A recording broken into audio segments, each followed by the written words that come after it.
precisamente hablando de las nuevas generaciones, hay un elemento y que nos hace también retroceder un poco más, incluso un poco más antes de que se diera la victoria de la Revolución Islámica, doctor Comín, y tiene que ver con que en la actualidad muchas veces, incluso muchos libros también, tratan de dar una visión de que pues una monarquía, y más una monarquía como lo fue la monarquía persa, pueden generar un aire de grandeza o de superioridad de ese territorio, de esa monarquía y de esa nación, ¿no?, en el tiempo, y por ende tratan incluso de hacer ver que quizás una monarquía puede llevar a una nación como a un mayor poderío que otro sistema. Pero ¿qué fue en este caso, en el caso de Irán? ¿Cuál fue el elemento que hizo para que pudiera triunfar la Revolución Islámica y definitivamente el pueblo, ¿no?, decidiera que la monarquía, en este caso la del Shah Reza Pahlaví, no era el camino que debía seguir pues esta nación, este territorio? Nosotros dividimos los tipos de los gobiernos en dos. Los gobiernos interesados, quiere decir la persona que lucha y llegue al poder, primero va a buscar interés de los suyos, interés de su partido. Ya por intereses han luchado, entonces son los interesados. Los interesados necesitan mantener a su pueblo bajo la ignorancia, como el caso de Trump. Siempre necesita esconder cosas, sus atrocidades, sus engaños, conspiraciones, para manteniendo la ignorancia a través de medios de desinformación, medios de descomunicación, entre otros medios, sí, fake news de los Estados Unidos, entre otros. Entonces, eso es un formato, cuando ese pueblo salga de la ignorancia, entonces ellos perderán el poder. Tenemos otro tipo del gobierno, que nosotros podemos llamarlo gobierno de servicio, que es decir, la persona lucha para llegar al poder, no para los intereses o sus intereses, sino para poder servir al pueblo.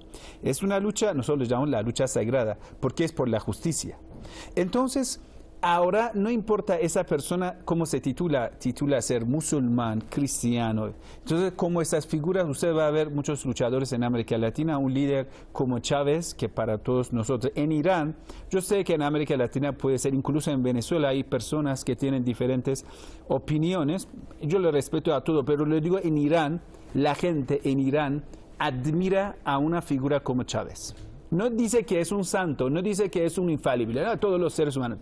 Pero cuando vemos la historia de Chávez, un gran hombre que luchaba por la justicia, entonces usted va a ver que Chávez tiene un programa a lo presidente, 7 horas, yo cuando estaba en Caracas yo lo veía. Y para mí era muy interesante cómo un presidente no quiere esconder nada. Incluso una vez que un ex drogadicto que había puesto un ONG para salvar a los drogadictos, él salió y dijo que ya hemos salvado 200 ex drogadictos y ya están. Entonces Chávez preguntó al ministro de Salud, yo lo vi. Dijo, ¿ustedes qué apoyo le han hecho? Entonces el presidente dijo, el ministro de Salud dijo, no, la verdad que ellos no nos comunicaron. El tipo dijo, sí que hemos comunicado, no nos respondieron. Entonces todo el mundo criticaron al ministro de Salud. Eso no pasa, hermano, en un país capitalista. Eso nunca pasa. Usted va a ver porque luchan por sus intereses. Yo no digo que ellos no reciban, pero ese formato de pensamiento, yo no digo 100% han cumplido con lo que decían, pero la verdad, ese lema, esa consigna es sagrada porque es una lucha para el pueblo. Entonces lo mismo, o mejor dicho, a veces más fuerte, lo vamos a ver aquí. ¿Por qué Qasem Soleimani se va a convertir como un héroe? Porque muchos siguen hasta hoy en día amando a muchos de los grandes héroes, porque dice, esa persona no ha luchado por su interés, porque los interesados nunca van a ser héroes, sino él sacrificó sus intereses para servir al pueblo. Yo creo que eso es la clave de que una revolución puede, sus valores, sus consignas de una generación lleguen a otra generación. Porque cada generación dice, mira, hemos llegado a ese punto, y sus hijos dicen, por supuesto, lo vamos a continuar, porque todo es mejor, para una vida mejor, bienestar de nosotros. Porque nosotros hoy en día, vamos a ver, Irán, Venezuela, otros países, usted va a ver, si Estados Unidos los deja en paz, ¿sí?, estos países por sí mismo no van a tener problemas, hermanos. Muchos de esos problemas son que impuestas por el imperio, porque ellos no pueden ver que un esclavo rebelde está en bienestar. Entonces, lo único que ellos buscan siempre es tener un ejemplo de los esclavos huidos, un país pobre, perdido y mal, que tenemos ejemplo de eso en América Latina, lamentablemente. Entonces, eso es la revolución, eso es la pobreza de la revolución, eso es el engaño. Entonces, usted va a ver en esos fake news, cuando uno cae en Venezuela, 1000 cámaras lo van a grabar de distintas formas, lo van a mostrar. Uno muere en Venezuela, todo el mundo lo sabe. Pero en Estados Unidos, policía mata a sangre fría a la gente, a los hermanos afros, no pasa nada. ¿Por qué? ¿Por qué no pasa nada? Porque ya ellos saben cómo manejar el mundo. Pero yo creo que hoy en día todo está saliendo a la luz. Y cuando los pueblos del mundo sepan más, entonces serán menos esclavizados. Quiere decir, con el transcurso del tiempo ya no se puede controlar y censurar los medios alternativos. Eso quiere decir, comparando dos tipos de gobiernos, de los interesados y el gobierno de los que podemos llamarlo gobierno de los servidores, entonces los servidores ganarán necesariamente. Y bueno, medios alternativos, como bien lo dice, que aun cuando han intentado bloquearnos, y digo bloquearnos porque incluyo Hispan TV en ese sentido, pues siempre seguimos allí presentes de alguna u otra manera tratando de llevar la verdad y las realidades. Vamos a continuar en este análisis especial. Estamos de nuevo con Cristian Said Nader desde Ciudad de México. Cristian, quería hacerte particularmente un interrogante, ya viniendo más a la actualidad. Vamos a recordar un poco que incluso antes de la celebración el año pasado del 40 aniversario de la Revolución Islámica, algunos funcionarios estadounidenses, incluso pues este señor John Bolton, habían dicho que antes del 40 aniversario de la Revolución Islámica, pues Estados Unidos pretendía no derrocar a sus líderes y celebrar el verano o las Navidades aquí en Teherán. ¿Cómo pudiéramos, incluso se celebró el 40 aniversario, estamos llegando hoy día al 41 aniversario, ¿qué significado tiene esto para Estados Unidos primero, para Irán en segundo lugar y sobre todo tomando en cuenta este año tan complejo que ha sido y sobre todo con las agresiones, como los bloqueos, como las sanciones por parte de Washington hacia Teherán? Bueno, en primer lugar, John Bolton, después de lanzar esta cantaleta, pues fue desempleado. Lo sacaron a patadas de la Casa Blanca, ¿no? Tuvo problemas con personas de la misma calaña que él. Y recordemos lo que pasó en el impeachment contra Trump, ¿no? Y como lo mencionan, creo que sí es un proceso injerencista por múltiples caminos, ¿no? No nada más a través realizando atentados terroristas, banderas falsas, el asesinato de Qasem Soleimani, un magnicidio, algo realmente impactante, sino también una guerra mediática. En base a lo que acaban de mencionar, por ejemplo, estamos viendo la necesidad de tener un contrapeso en los medios a nivel global. Y recordemos lo que hacen constantemente contra Hispan TV o su cadena hermana angloparlante como Press TV, por ejemplo, ¿no? Totalmente, constantemente silenciando y tratando de forjar un discurso mediático que demonice perpetuamente a la República Islámica de Irán. En un primer momento lanzaron esta misiva prácticamente de que era un retroceso por parte de Irán, porque presentaban justamente al Shah de Irán como un hombre sofisticado, pero obviamente no mostraban las atrocidades detrás de las cárceles, ¿no? Cómo masacraban y torturaban con asistencia estadounidense israelí a cientos de miles de personas, y al mismo tiempo a este hombre esquiando, de visita en Europa en casinos, etcétera, etcétera, etcétera, ¿no? Entonces, llegó un punto en que, hablando de que, justamente utilizando el mismo discurso estadounidense, que prácticamente el Shah de Irán un retorno al pasado, pero en un pasado inmediato. Estábamos hablando que este hombre se sentía heredero de los reyes de reyes sasánidas y aqueménidas, cuando prácticamente estaba haciendo este festival en Persépolis, al mismo tiempo estaban torturando a la gente en las calles, y gente, me refiero por supuesto a clérigos islámicos, estudiantes, cualquier persona que osara levantar la voz en contra del Shah de Irán, que prácticamente era un títere estadounidense. Obviamente esto ocurría, ¿no? Y desde ese momento, desde el 79, cuando se da el gran triunfo, justo en estos días, hace 41 años, desde ese momento comienza una guerra mediática incendiaria constante a partir de la administración Carter, posteriormente Reagan, y justamente cuando entra Reagan se acelera este proceso. ¿Por qué? Porque lo que hace Estados Unidos es utilizar a terceros en contra de su agresión de la República Islámica de Irán. Concretamente recuerden lo que fue la agresión por parte de Irak de Saddam Hussein en contra de la República Islámica. Cientos de miles de iraníes y también iraquíes fallecieron justamente por la hambre de poder, no nada más de Hussein, que era un títere estadounidense y que luego es traicionado, por cierto, por parte de sus patroncitos, sino también por parte de Estados Unidos, ¿no? Lo que buscaban era justamente dividir Irán de la manera en que fuera, ya sea de la manera religiosa, dividiendo suníes y chiíes, o bien étnica o lingüística, ¿no?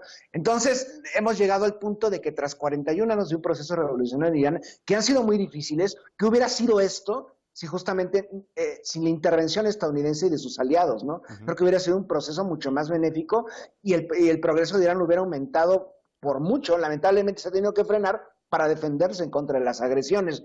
Y vemos lo que ha llegado incluso al otro lado de la frontera, cruzando el Zagros y en el actual Irak y posteriormente en Siria y en otros países limítrofes, pues ha pasado exactamente lo mismo, ¿no? Estamos viendo, mientras el mundo intenta progresar, y no nada más en el mundo islámico, también me refiero en países en América Latina, en África, en el sur de Asia, etcétera, etcétera, realmente quien los frena son Occidente, concretamente Estados Unidos y Gran Bretaña, ¿no? Realmente no ha podido manejarse un progreso. ¿Por qué? Precisamente porque hay que defenderse. Es la supervivencia, y lo que ha vivido la República Islámica de Irán desde hace 4 años, bueno, 3 años concretamente con la llegada de Trump al poder, es justamente una serie de ataques desde cualquier punto, ya sea en los medios, ya sea a través en contra de sus ejércitos que apoyan justamente a movimientos de resistencia, llámese el Hezbollah en Líbano, en Siria, en Irak. Entonces, estamos viendo una agresión, no nada más en contra de la República Islámica de Irán, sino contra cualquier ente nacional o grupo disidente o en resistencia que se oponga, pues, al dominio de Estados Unidos y concretamente en esta zona de Arabia Saudí y del ente sionista. Concretamente me refiero, por supuesto, a Israel, ¿no? Ya, por ejemplo, lo que está ocurriendo en Yemen es algo muy parecido, ¿no? Entonces son agresión tras agresión tras agresión. Y justamente para legitimar sus agresiones lo que intentan hacer es vincular a la República Islámica atrás de cualquier movimiento nacional de resistencia.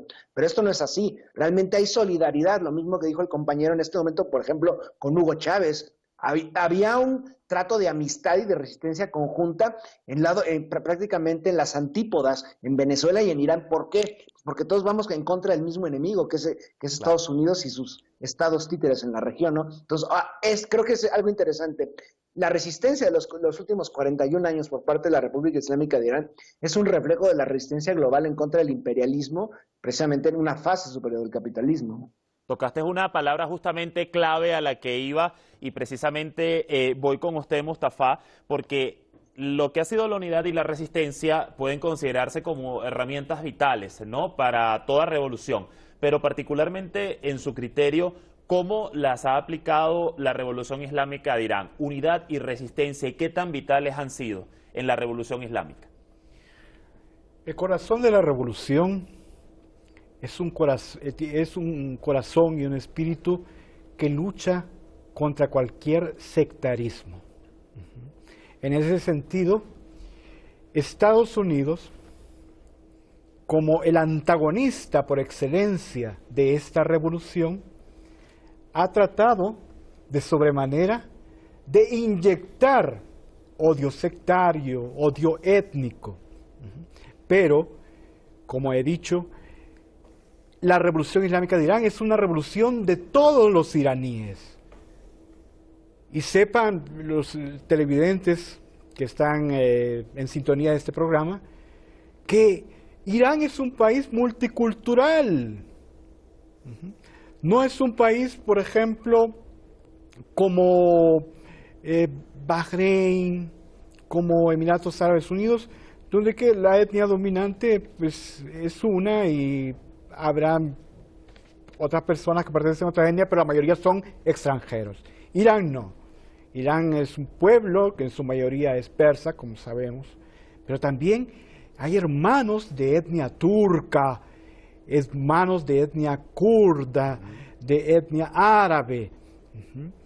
Y por supuesto, con sus rasgos culturales distintivos, es decir, su propia lengua, su propia tradición e incluso su propia escuela doctrinal de pensamiento islámico. Es decir, chiitas somos la mayoría aquí, pero también están los hermanos sunitas, que conviven pacíficamente y no como lo tratan de retratar en Occidente, que hay una pugna, una lucha sangrienta entre chiitas y sunitas.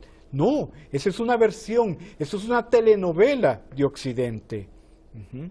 También toda esta cohesión interna ha trascendido las fronteras del país. Y es por eso que Irán se ha hermanado con todos aquellos pueblos que tienen un mismo objetivo. El objetivo de resistir ante las potencias hegemónicas, en este caso Siria, Irak, Líbano. Esta revolución le ha dado momentos de respiración a esos países, momentos que han durado años de una lucha contra todos esos engendros de los gobiernos occidentales, que son las agrupaciones terroristas, takfiríes. ¿Cuántos años de derramamiento de sangre hemos presenciado en Siria, en Irak? Todos estos engendros que lamentablemente los medios occidentales presentan como los musulmanes. La gente se apavora cuando les muestras a los takfiríes, cuando les muestras a los talibanes y los etiquetas como los musulmanes y les dicen, ese es el Islam. Así es. Entonces, respondiendo y resumiendo a tu pregunta, el antisectarismo ha sido un elemento, un factor que ha robustecido la resistencia más allá de las fronteras del Irán. Algo clave, un punto muy vital, precisamente. Vamos de nuevo a las calles de la capital Teherán. Tenemos ahora a nuestro corresponsal Ali Gudarsi, quien pues podemos observar que se encuentra allí en la histórica Torre Azadí. Ali, te saludo, te doy la bienvenida a este especial. Cuéntanos cómo se vive a esta hora el ambiente desde allí, desde la Plaza Azadí. Hola, muy buenos días. Nos encontramos, como ya dijiste, en la Plaza Azadí. Azadí significa libertad, es una plaza simbólica sobre la revolución. Durante la revolución del 79, miles de personas se reunieron aquí para mostrar su apoyo a la República Islámica, a la nueva República Islámica y a la revolución islámica en aquel entonces. Ahora vemos a gente que se está reuniendo aquí, para celebrar el aniversario número 41 de esta revolución. Aquí vemos diferentes estratos sociales que se han reunido para mostrar su apoyo después de 41 años a la revolución islámica. Pero también tiene otra importancia esta ceremonia me refiero a este año. Lo que diferencia este año con los años anteriores es porque coincide el cuaresma del teniente general Qasem Soleimani, quien fue asesinado en un atentado por Estados Unidos recientemente, hace 40 días, como ya sabemos, y hubo una ceremonia fúnebre sin precedentes en todo Irán para este teniente general, que es considerado un héroe nacional y era muy popular para la gente. Hoy, a pesar de estar en una temperatura bajo cero, como ha nevado hoy en Teherán, ayer por la noche, y tenemos una temperatura bajo cero, pero aún así vemos a mucha gente de diferentes estratos sociales, mayores, pequeños, que están aquí para mostrar su apoyo a la revolución islámica. Ali, aprovecho este contacto para pues preguntarte y reiterar un poco sobre la actividad en especial que habrá allí en Plaza Azadí, además de la concentración de pueblo, pues ¿qué más se tiene previsto dentro de las actividades centrales allí en donde te encuentras el día de hoy? Exactamente. Buena pregunta, gracias, porque hoy las actividades que se van a realizar aquí en la Plaza Azadi, que es la última estación, porque todas las marchas que se concentran desde 10 puntos de Irán, todos vienen hacia la Plaza Azadi, donde se reunirán para escuchar al discurso del presidente Rouhani, que dará un discurso y hablará sobre diferentes temas internos, temas internacionales y bueno, hablará a la nación. Y además, antes del discurso del presidente, que es el programa más importante, por supuesto, de hoy, también aquí hay recitación del Corán, diferentes canciones revolucionarias, como ahora podéis escuchar, la gente están con los eslóganes de muerte a Estados Unidos, muerte al régimen de Israel.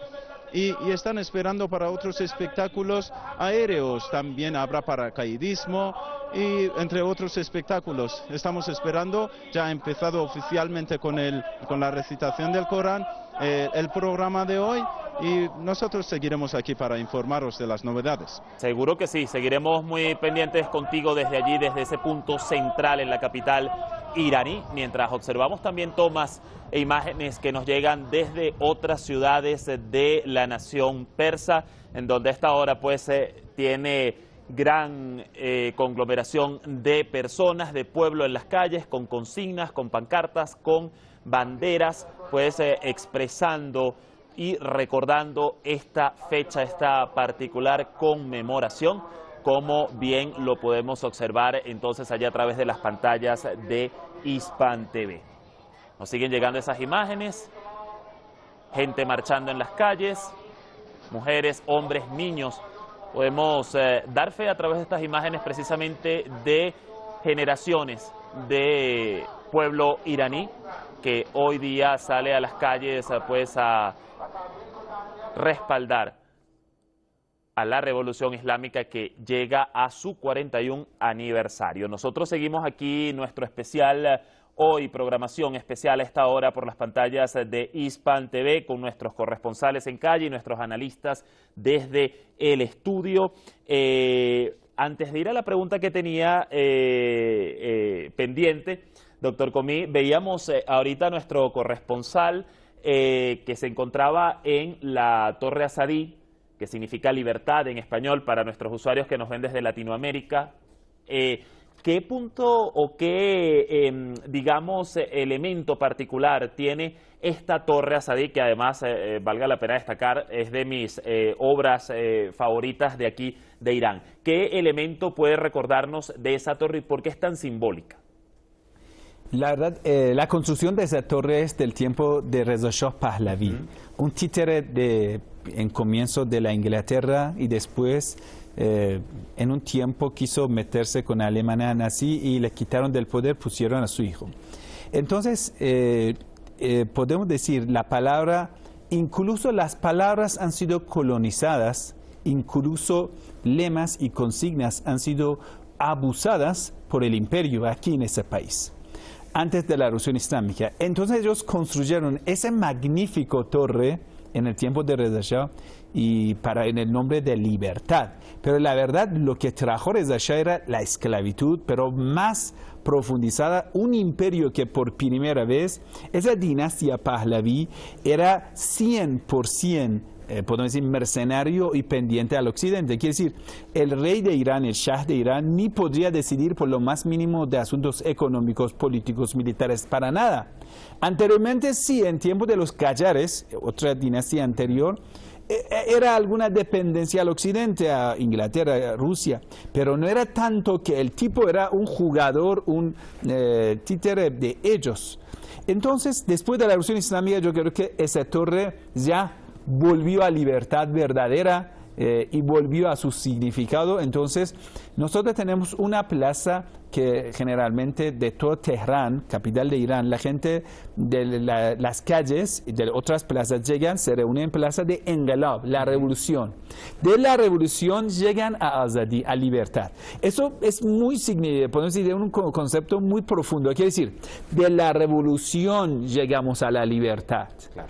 Y la calle es Jomhuri, significa república. Entonces, República del Pueblo. Entonces, la masa del pueblo llega a la Plaza Revolución y de la revolución llegará a libertad. Quiere decir, ¿pero libertad de qué? Nosotros el significado que tenemos, nosotros no tenemos el concepto de la fe, religión separado de la política. Entonces, ¿qué significa todo eso? La fe en el Islam significa ser obediente a Dios y servir al prójimo. Pero hay dos obstáculos en ese camino, obedecer a Dios y servir al prójimo. Dos obstáculos que debemos liberar de esos obstáculos es, primero, la ambición que tenemos. Si nosotros seamos el esclavo de la ambición, de deseos carnales, de lo mundano, entonces yo voy a servir a mi deseo, a mi ambición y no voy a servir al prójimo. Entonces, en lugar de obedecer a Dios, voy a obedecer a Satanás. Entonces, obedecer a Satanás y los que sirven a Satanás, trayendo la perversión, corrupción, pecado al mundo y sirviendo a sí mismo. Entonces van a ser racistas, partidaristas, no sé, todo el ismo es de ellos, porque es un fanatismo. Entonces debemos liberarnos de esos dos obstáculos, que es el camino de Satanás, del camino del pecado, y otro obstáculo que es nuestra ambición, y la gentuza que trabaja para Satanás en el mundo, los dictadores, el imperio. Entonces nosotros, salvándonos de eso, liberándonos de eso, vamos a obedecer a Dios, que esa obediencia es servir al prójimo.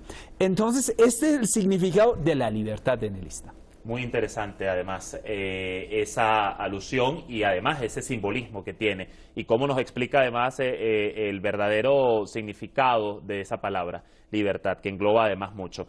Mustafa, vuelvo con usted y había quedado en el bloque anterior un elemento interesante a preguntar y tiene que ver con, bien sabemos que desde el día 1 de haber triunfado la Revolución Islámica, pues empezó la agresión estadounidense y poco a poco junto a sus aliados en la región, que ya bien sabemos quiénes son, que de ellos vamos a hablar un poco más adelante. Pero acá el interrogante es, ¿cree usted que Irán, a pesar de esos obstáculos y esas agresiones desde el día 1, ha logrado cumplir todos los objetivos que se estipuló la Revolución Islámica al llegar en el 79?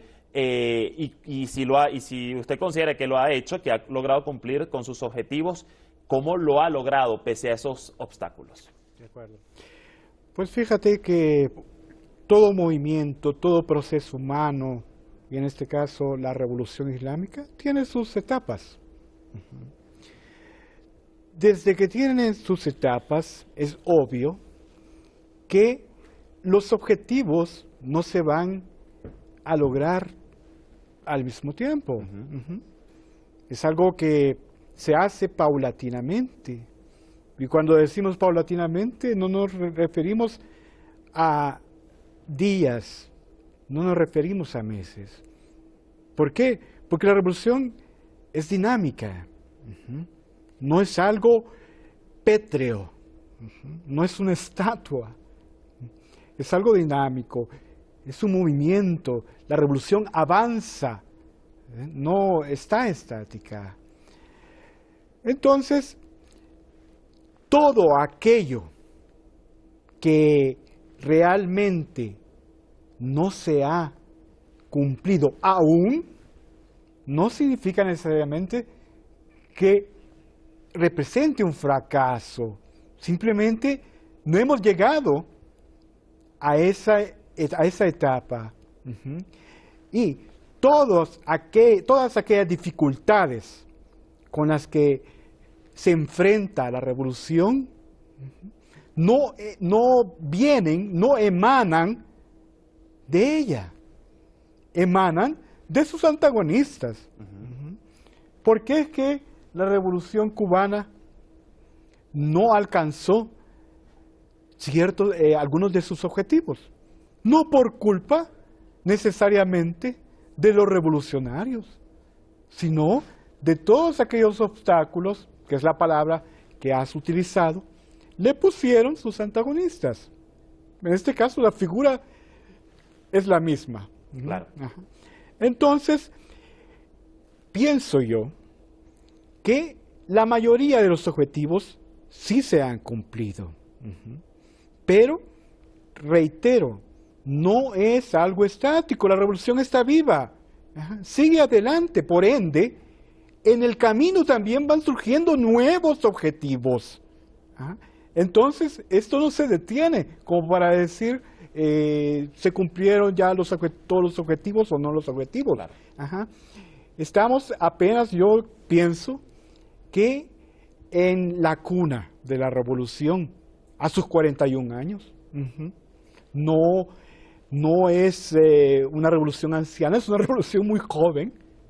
Es un proceso muy joven que, como lo dijimos en el segmento anterior, continúa y lo ves como esos niños están bajo la nieve, algo maravilloso, algo bello.